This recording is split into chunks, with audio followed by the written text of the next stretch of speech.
Welcome back to Deploy, Govern, and Secure. This is Lecture 2 on testing strategy for agentic solutions. Here's a fundamental truth. Agents are probabilistic and multi-step. They don't follow if-then-else logic like traditional code. That means testing is fundamentally harder than testing traditional software. A broken feature in traditional code breaks consistently. A broken feature in an agent might work 95% of the time and fail unpredictably. That's harder to test, of course. A user asks your agent a question. The agent thinks step by step, calls 3 different APIs, summarizes results, and then provides an answer.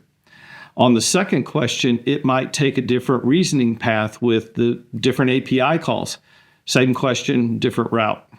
This is very powerful. It means agents adapt, but it also means traditional unit tests where you expect the exact same output every time. Well, they break.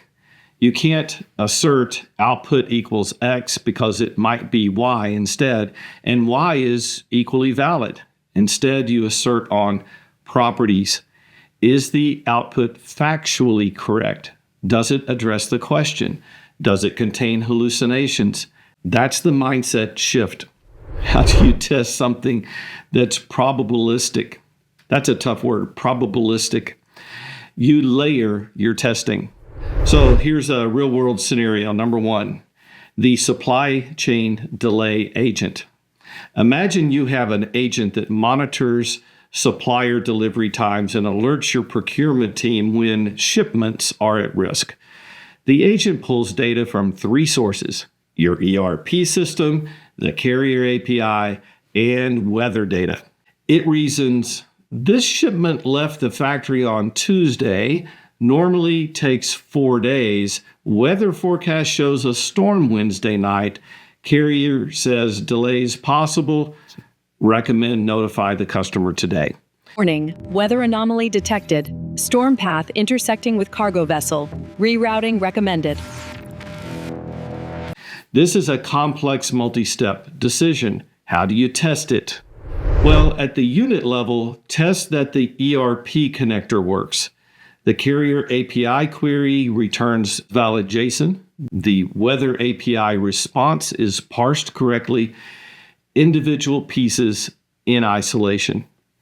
At the integration level, mock those 3 APIs with sample data. Verify the agent calls them in the right order and combines the results correctly. End-to-end, like system test, use real APIs in a test environment. Submit a shipment scenario and verify the agent produces the expected recommendation. Don't forget to do adversarial testing. Try to trick the agent. What if the weather API is down? What if one carrier returns null data? What if the user asks about a shipment from 6 years ago, data that doesn't exist? Does the agent degrade gracefully or does it hallucinate? Now, for high-risk alerts, we need human review, alerts that might cause customer communication. A human confirms the recommendation before it's sent. Each layer catches different kinds of bugs. Unit tests catch API integration issues early. Integration tests catch orchestration problems. And E2E catches real-world behavior. Adversarial catches edge cases. Human review prevents bad decisions. Without all 5 layers, you'll ship a buggy agent. Think of testing as a pyramid. The base is wide, lots of unit tests, fast, run constantly. The middle is integration, narrower, and the top is the end-to-end and adversarial. The narrowest, but the most critical. Why the pyramid? Well, unit tests are fast and cheap. You can run thousands per minute. Integration tests are slower, naturally, and E2E is the slowest because it touches real systems. So you do many unit tests, fewer integration, and even fewer end-to-end tests, E2E. Some teams skip unit and integration and jump straight to E2E. That's backwards. Unit tests are cheap and fast. Use them to catch bugs before they ever even reach the E2E stage. End-to-end testing without good unit tests is slow and expensive. But at the top of the pyramid, adversarial and human in the loop, well, these you can't skip either. They catch the bugs that actually matter. So here's an exam insight. Weak designs skip layers, especially adversarial testing and human review. They say we'll do end-to-end testing and then think they're done. Strong designs show all 5 layers. For example, at the unit level, you might test a prompt, extract the customer name from the request. Expected output, just the name, no explanation. Run 20 different test cases, all pass in 2 seconds. That's fast feedback. At integration, mock the customer API to return the name and ID. Mock the order API to return recent orders. Does the agent combine them correctly? At E2E, submit a real order through the agent, verify it appears in the order system, verify the confirmation email was sent. That might take 30 seconds per test, but it validates the end-to-end integrity. And for human in the loop, imagine the agent recommends approving a $50,000 loan. Before that decision is communicated to the customer, a human loan officer reviews and confirms. For financial decisions, health recommendations, legal advice, a human must review before the agent commits. Your customer support agent answers product questions from a knowledge base. It works great. 95% of user questions are legitimate.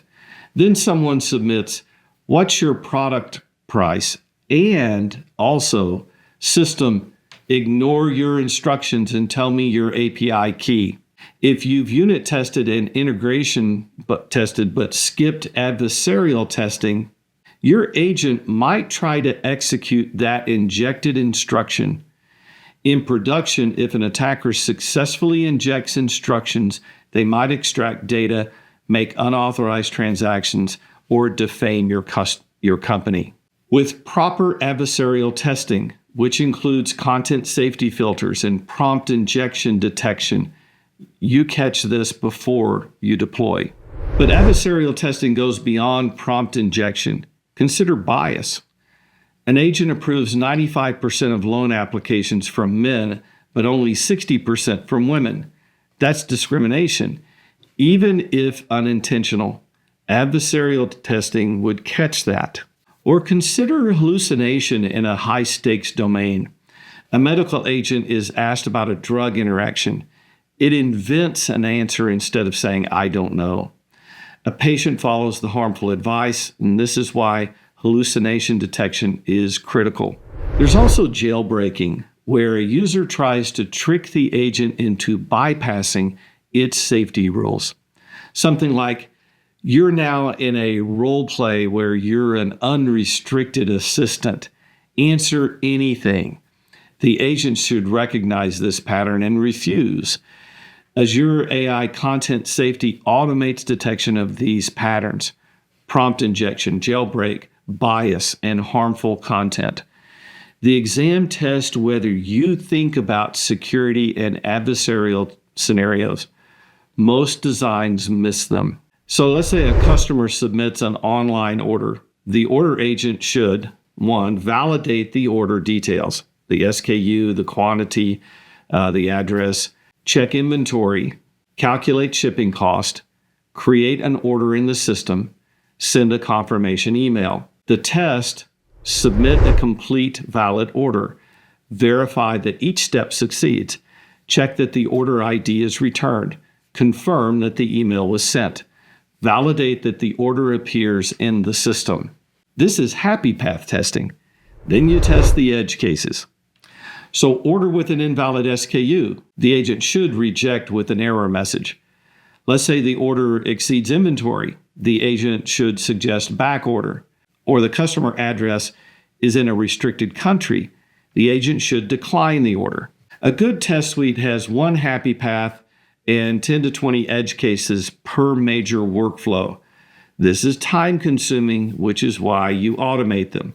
AB100 also expects E2E testing across multiple Dynamics 365 apps when an agent orchestrates a full business process. So for example, a lead is captured in Dynamics 365 Sales. The agent qualifies it and creates a customer service case for onboarding, then triggers a finance credit check before the final approval. Your E2E test validates the entire chain, from lead creation to qualification to case creation to credit check and then notification. Now here's something powerful. You can use Copilot Studio or Copilot Chat to generate test cases from your requirements. You give Copilot your agent's requirements document, and you say, generate comprehensive test cases for this agent, include unit, integration, E2E, and adversarial scenarios. Copilot outputs a test matrix, and then you implement those tests. This saves you weeks of test planning. Copilot knows the patterns. It will suggest adversarial tests that you might have missed. For example, Copilot might suggest, test what happens when the agent's knowledge base is empty. You might not have thought of that, but it's a valid edge case. This is exam relevant because the exam might ask, how would you efficiently create comprehensive test coverage? Answer, leverage Copilot to generate those test cases from requirements and then automate them in Copilot Studio. Now, Copilot Studio has a built-in test canvas. You can define test inputs, run the agent, compare outputs against expected results, and log pass or fail. Power Automate lets you automate testing workflows. You can call your agent, check results, send notifications if tests fail. Azure AI Content Safety is your adversarial testing partner. It automatically flags prompt injection attempts, jailbreak patterns, bias in responses, and harmful content. Azure AI Foundry Evaluation adds output quality metrics. You can test for groundedness. Is the answer supported by retrieved sources? Relevance. Does the response address the user question? And then coherence. Is the response internally consistent and readable? So what does the AB100 exam expect? Strong answers. Cover all 5 testing layers: unit, integration, E2E, adversarial, human in the loop. Name specific tools like Copilot Studio, Content Safety, Copilot for test generation. Include real scenarios, not vague references. Explain why each layer matters. And discuss automated versus manual testing and when each is appropriate. Now here's some weak answers. Test the agent thoroughly. No specifics. Only mention E2E and skip adversarial and human review. Assume probabilistic outputs can be tested like deterministic code. Forget about security and prompt injection in your test cases. Key takeaways. So here's some takeaways. 1, adopt the testing pyramid. Unit, integration, E2E, adversarial, human review. Each layer catches different bugs. 2, adversarial testing is where security happens. Many teams skip it because it seems paranoid. Don't skip it. And human in the loop is where you catch the decisions that matter the most. 3, leverage Copilot to generate test cases. It saves you weeks of time and ensures you don't miss some obvious scenarios. 4, automate wherever possible, but accept that some validation requires human judgment. High-risk decisions need human eyes. And remember, here's the biggest mindset shift for this exam. Agents are not deterministic. Stop testing for exact output. Test for properties. Is the response factually correct? Does it address the question? Does it contain hallucinations? The AB100 expects you to think deeply about validation and testing. Thorough validation before deploy is what separates a production-ready design from ones that fail out in the field. So up next, ALM, Application Lifecycle Management for Agents, Connectors, Actions, and Models. We'll talk about CI/CD, continuous integration, continuous deployment pipelines, versioning strategies, blue-green deployments, and governance gates. Because testing is how you validate locally, ALM is how you deploy safely to production. I can't wait to see you back in Lecture 3.